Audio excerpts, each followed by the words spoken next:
Today we're going to learn about parallelograms and triangles. So we're going to start off with a couple definitions. The first is parallel lines.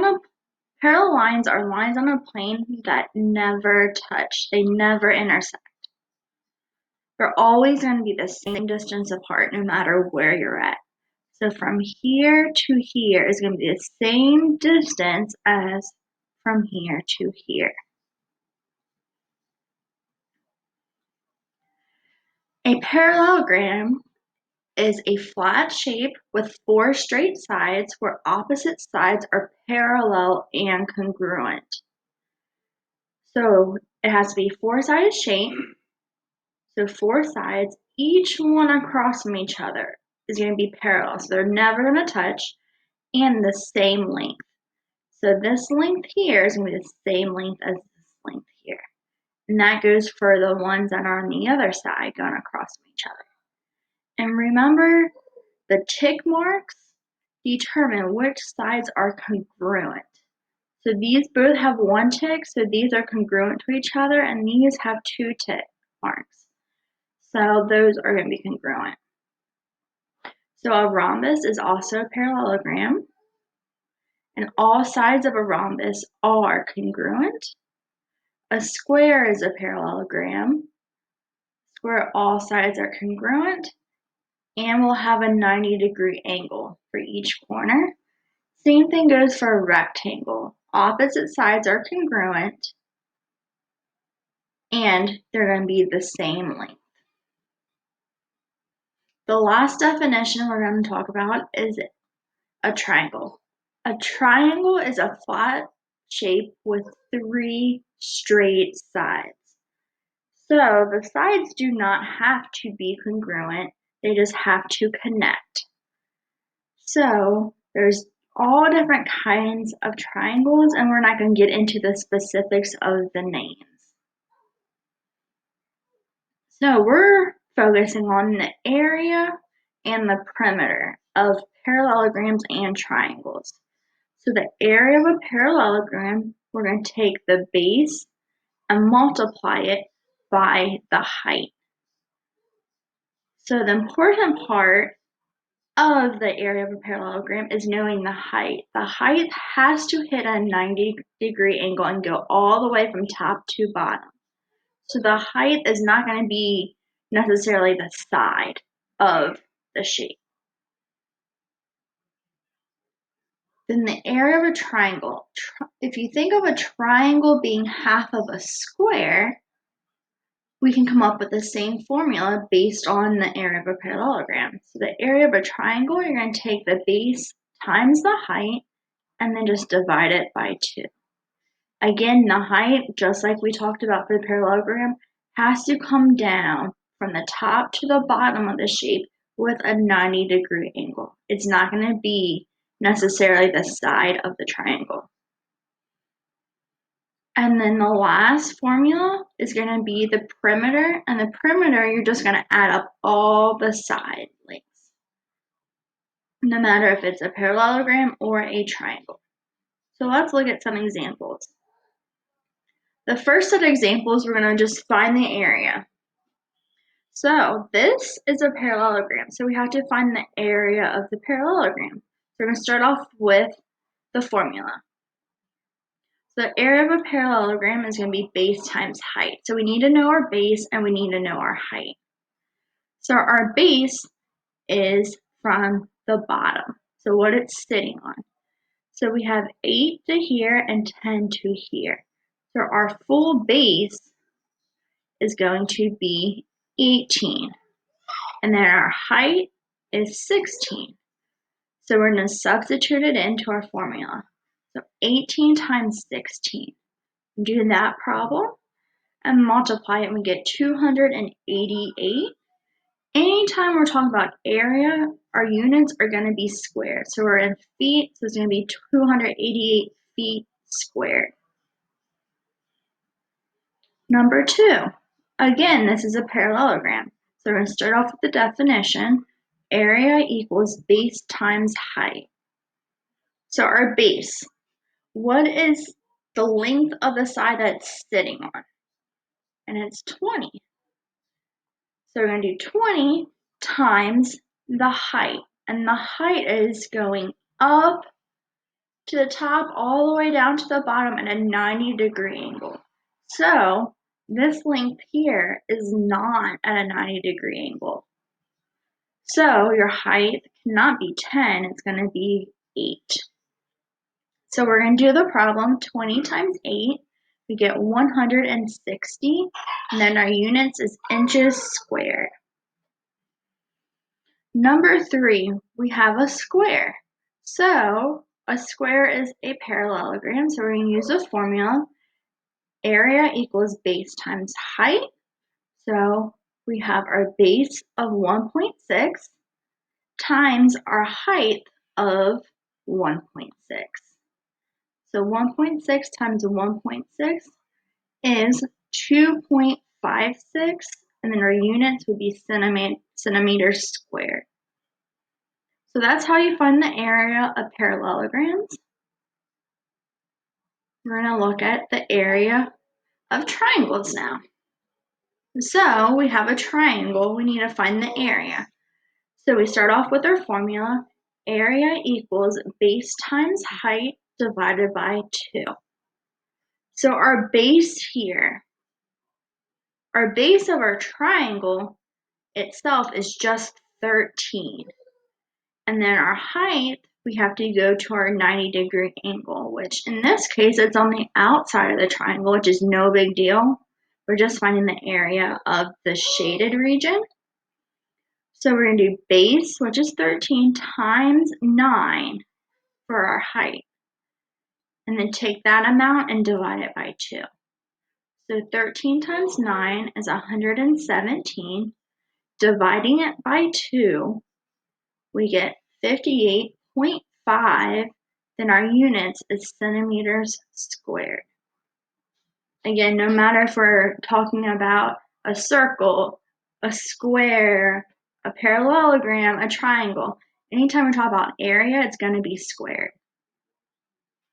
Number 2, we have a triangle, we're finding area. So we're going to do the formula, area equals base times height, and dividing that by 2. So our base of our triangle, the shaded area, is going to be 22 feet. And then the height, how high up you go, or how far down to get to the base, is going to be 14 because it hits at a 90-degree angle. So we're going to do 22 times 14 and then just divide it by 2. 22 times 14 is 308. 308 divided by 2 gives us 154, and then our units would be feet squared.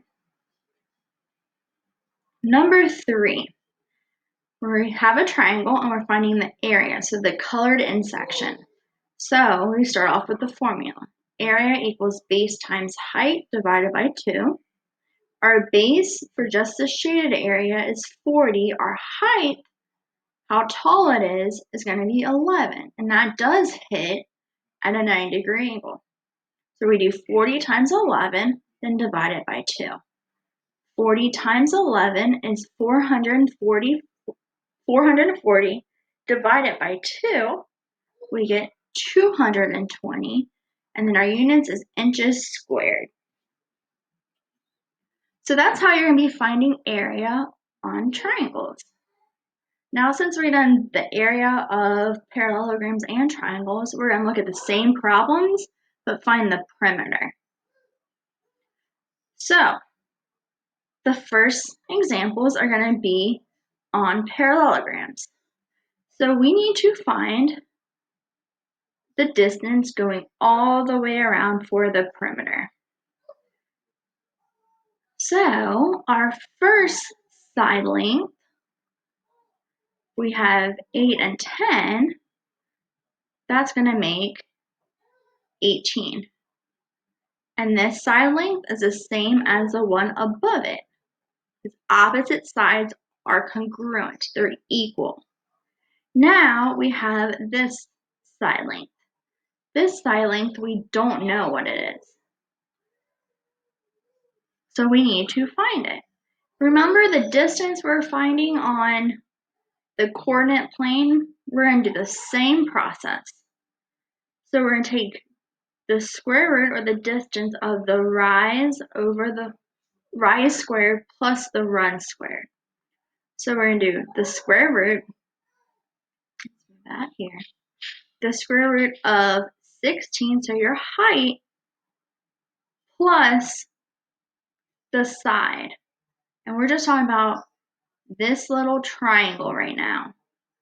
So it'd be 8.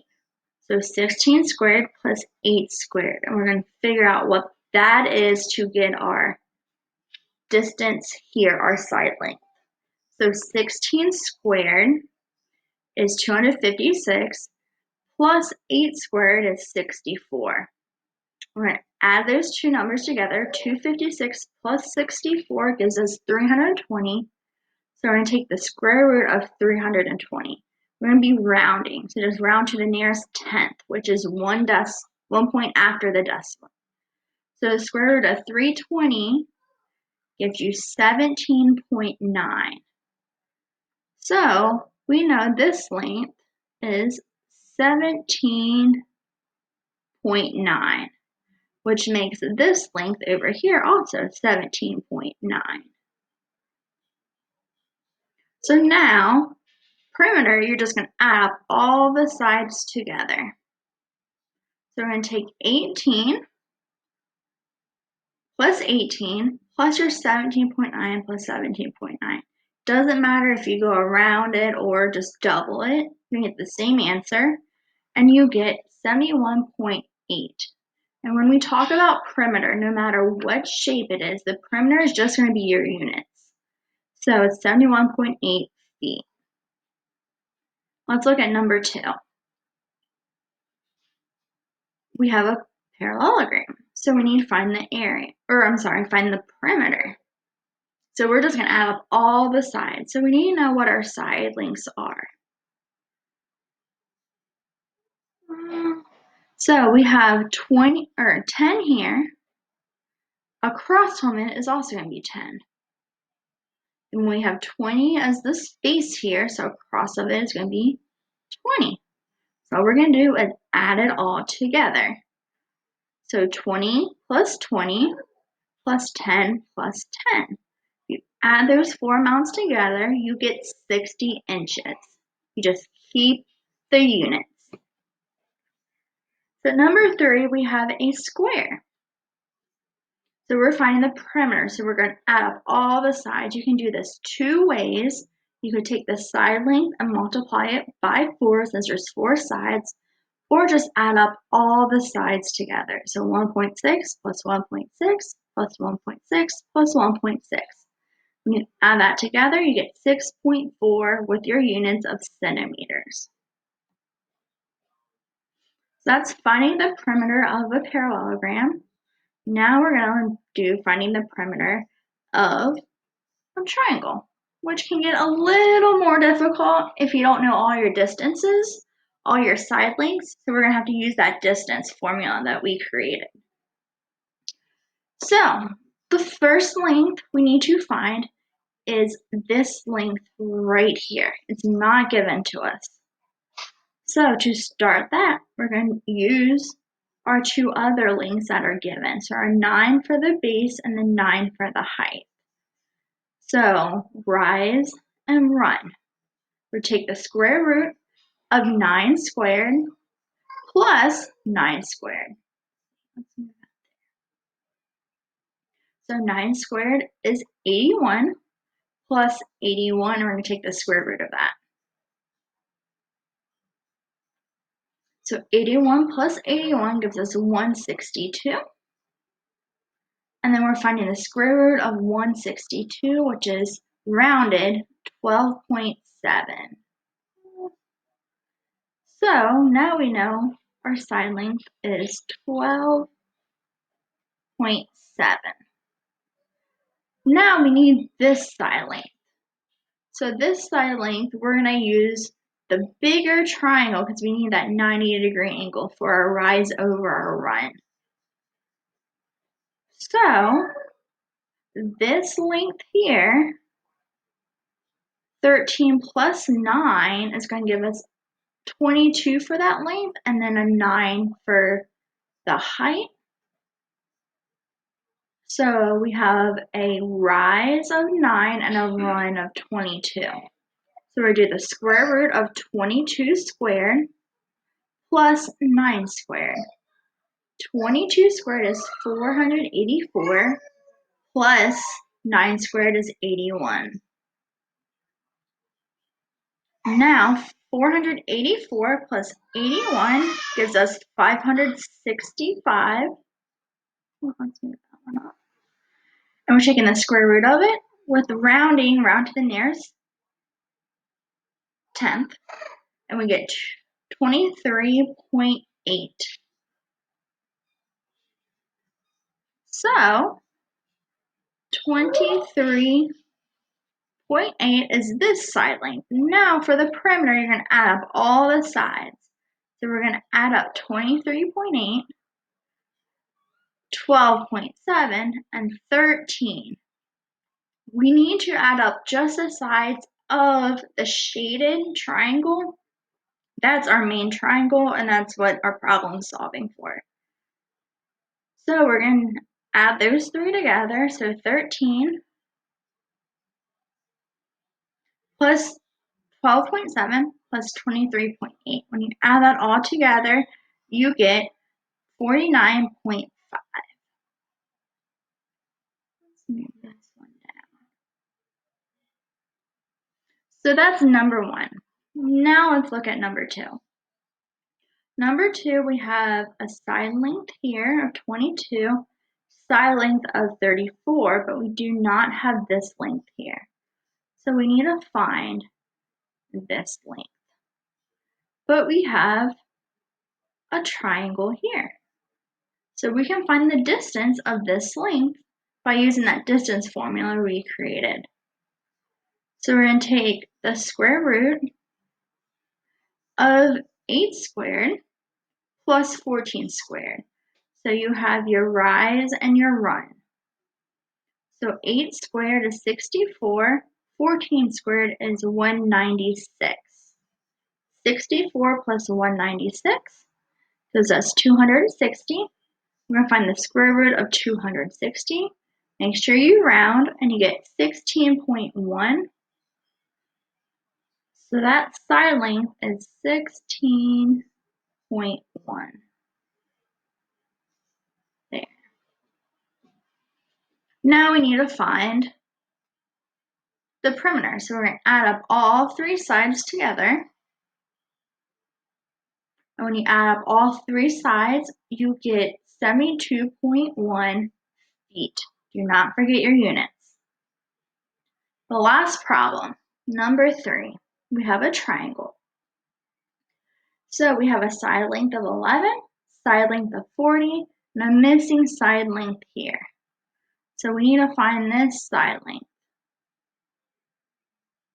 So using the distance formula we created, we're going to do our rise with our run and do 40 squared plus 11 squared and then take the square root of it. So 40 squared is 1,600 plus 11 squared is 121. If you add 1,600 plus 121, you get 1,721. Take the square root of it. And you get 41.5. Then we're going to add all three sides together. So we have 41.5 plus 40 plus 11. So we're going to add that together. And you get 92.5 inches. So I hope you guys learned today how to find the perimeter and the area of parallelograms and triangles. Please reach out if you have any questions.